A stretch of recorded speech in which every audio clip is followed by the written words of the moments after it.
if you watch it, you can get it. You can get in deep. What would I be embarrassed about? I used to not tell everybody that I watched Gossip Girl growing up. You can Are you talking about Gilmore Girls? What show is Gossip Girls? Gossip Girls. You watch Gossip Girl? You should be embarrassed about that. It's so good though. Blake Lively. Okay, nice. But I forget the rest of the names of the cast. But it's Number 10, Jason's cat lie. Jason Kelsey might be in a bit of trouble if his daughters ever meet Taylor Swift's cats Meredith, Benjamin, and Olivia. He let slip on the New Heights podcast that he's been telling his girls that cats are poisonous just to avoid getting one at home. Social media was quick to jump on this, with one user saying, Jason Kelsey has been telling his kids cats are poisonous so they don't have to get one? LMAO, get Tree Payne on the phone, referring to Swift's rep. Another chimed in, what's Jason's plan when they meet Auntie Taylor's cats? To which Jason replied, it's going to be hilarious. Sounds like he's in for a wild time if that day ever comes. You know what my latest plan to divert our family from getting a cat is? Why the would you tell them that? I just keep telling our girls that cats are poisonous. Make them terrified of them. Sick. It's whatever. They'll find it so that they don't want cats and I don't have to deal with having a cat. I think lying to your kids is important. Not in this regard. I think it's great. I think it's genius. You're a psycho, man. This guy's ridiculous. Every Genius time ploy. they're going to go over a friend's house and scream bloody murder because they see a cat. That's fine. That sounds like that person's house problem. Why do you dislike cats so much? You grew up with a cat, dude. Travis, I know they're not poisonous. I got to get these kids on my side. Otherwise, I'm in a sinking ship. They're so lethal. I mean, they can kill you. They don't even have to bite you. Just them licking you. Kylie is like, they're not poisonous. Your dad is lying to you. I'm like, listen, if you have a cat, the government will come and take it from you. And it looks like needles. And it terrifies the out of them. Great. You feel their tongue. It has little needles on it. And then I pull up pictures of a zoomed in picture on a cat's tongue. You're ridiculous. Number 9, Donna Kelce on TTPD. After the buzzworthy drop of Taylor Swift's latest album, The Tortured Poets Department, Donna Kelce was just as eager as the rest of us to get her ears on it. She later said, I listened to the whole album all morning when it came out, and it sounds like she was blown away. I was just very impressed. She's such a talented woman, and I think this might be her best work yet. Talk about a proud future mother-in-law. What advice would you give to somebody, or like a spoiler alert that you might share, with someone like Taylor Swift about menopause? And do you think you'll ever be giving advice to Taylor about menopause? No, she'll be giving advice to me about everything. She's a very smart lady. She's wear light clothing and have a fan around you at all times. Number 8, Donna on the Eras Tour movie. Donna spilled the tea mid-November about catching Taylor Swift's Eras Tour concert film, and she was all about it. I saw it and I loved it. It was awesome, she gushed, saying that she was totally enthralled by the extremely, extremely talented artist. And when asked if catching the live show is on her bucket list, she teased, hopefully in the future, yeah, you never know. And show up she did. So I thought, well, this will be a good bet. I'll go here. Nobody will know I'm here. But movie theater in Orlando, there was like very few people that had seats that they pre-reserved. So what's the Thanksgiving plan? Is everybody coming to you? You got both boys? I don't even have to say anything. They're doing it all themselves. So they're telling their story. Anyone else going? I have no idea. Just between us girls. Just between us girls. You know who? An actual concert the night before. That'd be rough. So I'm thinking no. I haven't been told, so I'm not sure. Right. That'd be rough. Number 7, Ed Kelsey on America's Girl. In his first chat since Travis and Taylor became a thing, Ed Kelsey opened up about how he's been getting to know the bejeweled singer better. He admitted he's been binge-watching her interviews and past appearances, saying it really helps you understand someone. I've gone back and listened to her interviews over the years, he shared. It gives you a sense of what a person is like. He especially liked her NYU commencement speech, calling it pretty cool. Ed said watching her in interviews just backs up his first impression that she's very genuine and down to earth. She's America's girl, he added with a smile. Fans first spotted Ed hanging out with Taylor in a suite at Arrowhead Stadium during the Chiefs game against the Broncos on October 12th, and it seems like he's totally on board with her. What do you make of all of this attention now? It's been fun. People have enjoyed. I like to say I've been listening to that shtick since they were toddlers. I want to dominate all the time, so we talk and find and other people will come along. But we had a nice conversation. Very down to earth, very genuine. Not the least bit. And along those lines, she's, You got to look at the young woman who has the other life where she's this incredibly mega superstar. To be so grounded and so normal. I mean, I hate to use that word to say, I don't want to insinuate other people aren't. Number 6, Donna the Secret Keeper. After Donna was spotted getting cozy with Taylor again at a Chiefs game, fans everywhere couldn't help but wonder what those two were chatting about between plays. When she popped up on the Today Show, Donna playfully declared she'd never tell the secrets of their convo. But of course, she couldn't resist spilling a bit. You know what it was? I was talking about those commercial folks in the orange gloves, she explained. She even did a little hand gesture, swirling her hands around. You know, when they signal the commercial's over and it's game time again.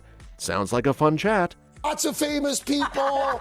You're watching your boys. What's it been like for you so far since the Super Bowl? It's 1 week after another after another, and it's just never ending. And everybody else is looking at Taylor, and they're looking at all the celebs. What were you guys talking about in the suite? I don't know, Taylor. Like, how do you seriously? Because we're all just like looking at you like this. Yeah. Focused on them and what's happening and who's winning. And like, was she leaning over asking you about the plays that they were running? I'll never tell. You know, when the commercial people come out in the orange gloves and they're on the field, the commercial's over and they can play again. Swifties unite for Kelsey. Oh boy, things are heating up for Travis Kelsey. After a lackluster performance against the Atlanta Falcons, fans of Taylor are coming to the defense of their favorite tight end, following some harsh words from NFL analyst Rodney Harrison. You'd think Harrison would keep it cool, but instead he took a swing at Kelsey, suggesting that his off-field commitments might be affecting his game. I mean, come on, who needs that kind of negativity? So here's the scoop. Kelsey only managed 4 catches for a measly 30 yards, and fans were quick to notice that he looked downright miserable on the sidelines. With Taylor MIA for the first time this season, some insiders speculate that her absence might have cast a cloud over his game. But Kelsey's fans aren't having it.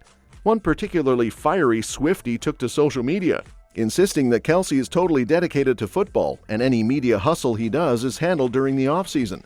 They even fired back at Harrison, calling out the double standard. Imagine if he blamed his family for the performance. Others are pointing fingers at quarterback Patrick Mahomes and coach Andy Reid for not getting the ball to Kelsey when he's open.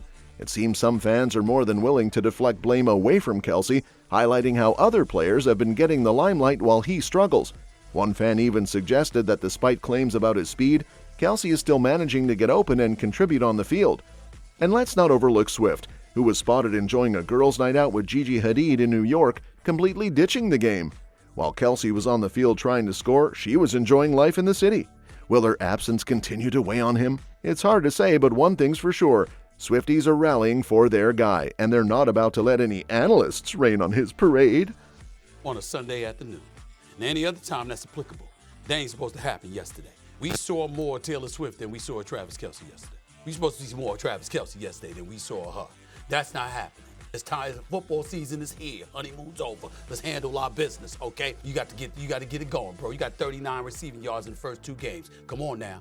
We got a situation, Xavier Worthy. Everybody's raving about him, all right? Said he's fast or what have you, but what's he going to do? We'll find out, and what happens? 2 catches for 17 yards. What did the Bengals? I forgot the dude that called him out, but he was like, I'm not worried about this, brother.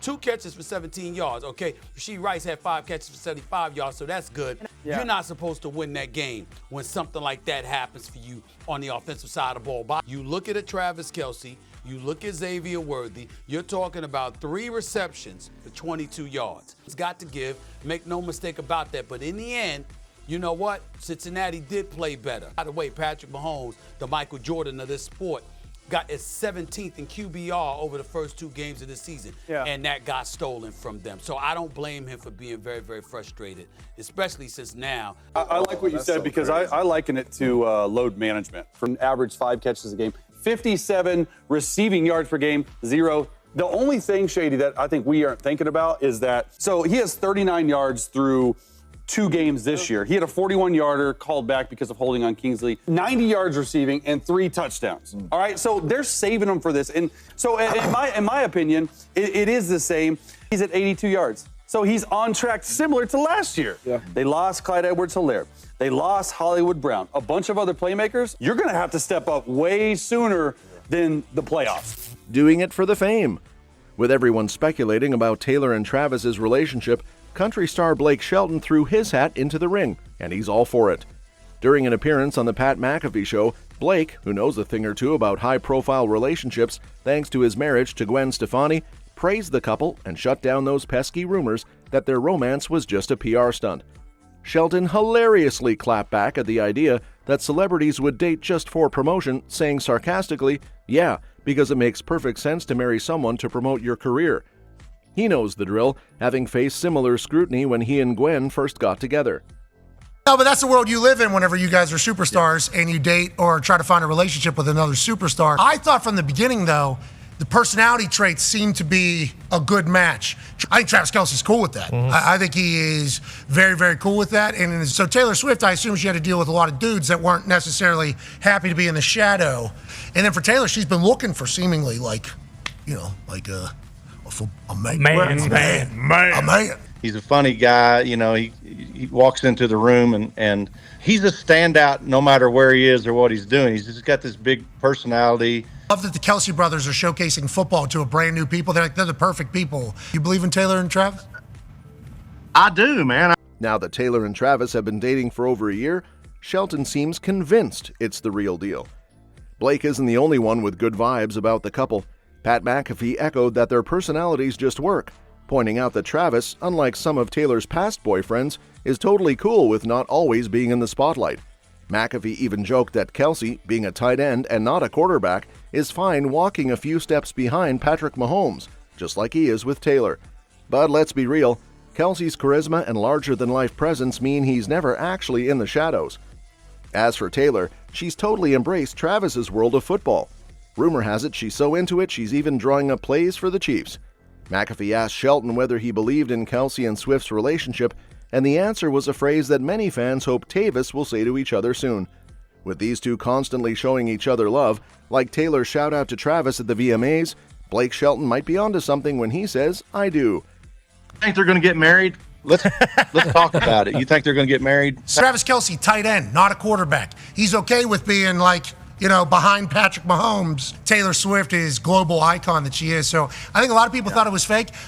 Travis is like GOAT right now on greatest dynasty that could potentially be in the history of the NFL. And then try to promote your career. That's all for this video, folks. We'll see you next time.